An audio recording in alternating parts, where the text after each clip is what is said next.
Goals are trying to simplify, get to the point where we can start pioneering and even think about method service. Okay, excellent. So the first step, setting some spiritual goals. But now, what practical steps did you take in order to be able to enter the pioneering program?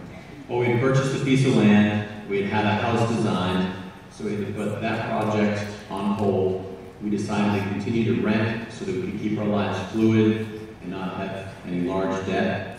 We also stopped using our credit cards, gave a lot of attention to paying those down, and we needed to keep our landscaping business to a manageable size. We had also started to make plans to have children, so that was put on hold as well.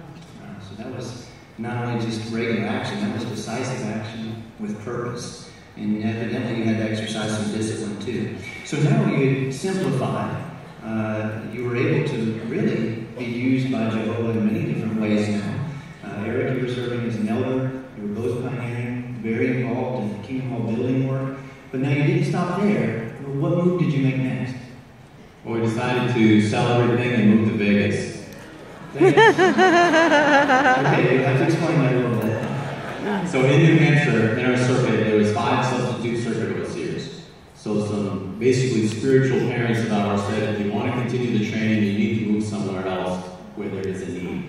We went to the Southwest to check out the weather, and we met with the circuit overseer in Las Vegas, basically by chance.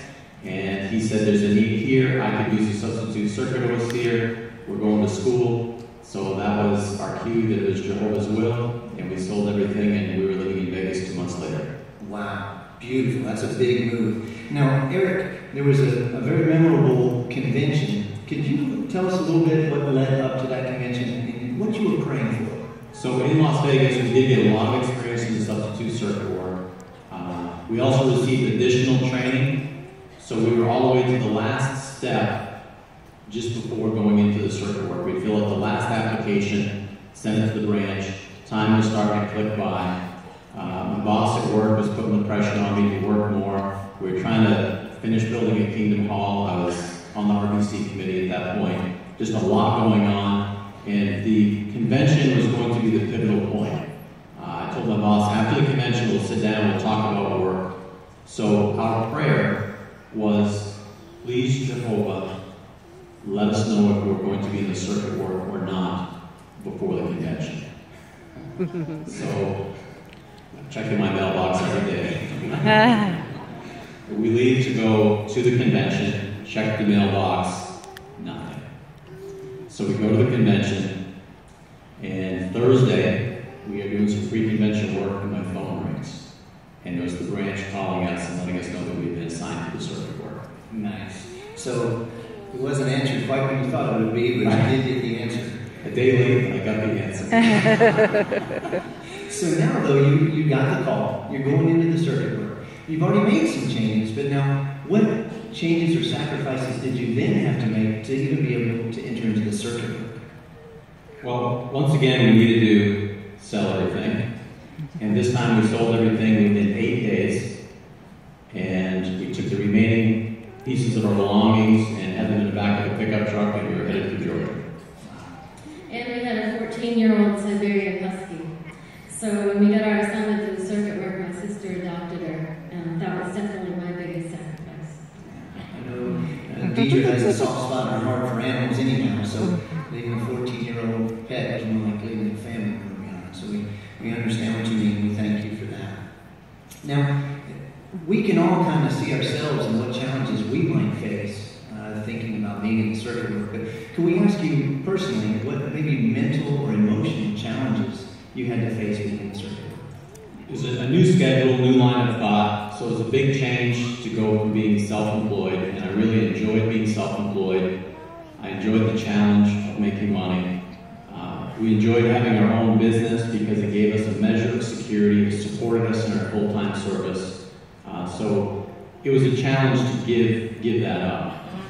Another piece, too, was we were always there for our family, as well as the congregation when there were needs, whatever they were, to be able to assist almost any time of day. And now when you go to the circuit work, you don't have that flexibility. So the shoe is ultimately on the other foot now.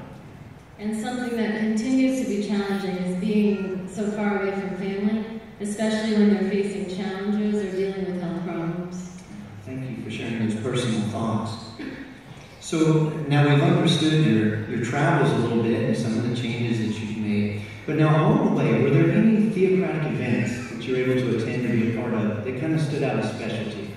Yes, just a year and a half ago, we both had the privilege of being able to go to traveling overseer school at Patterson, and we were able to be there for 9 weeks.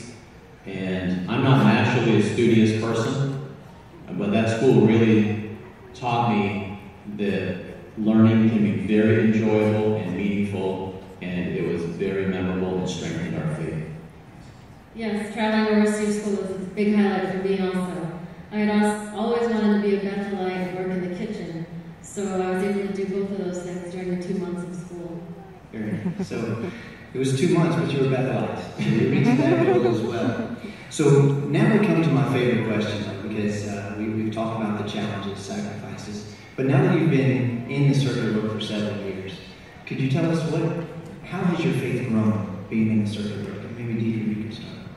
Well, I was always a person who relied on myself, but in the traveling work I've had to rely on Jehovah to take care of us, and seeing how he has done this has definitely strengthened my faith.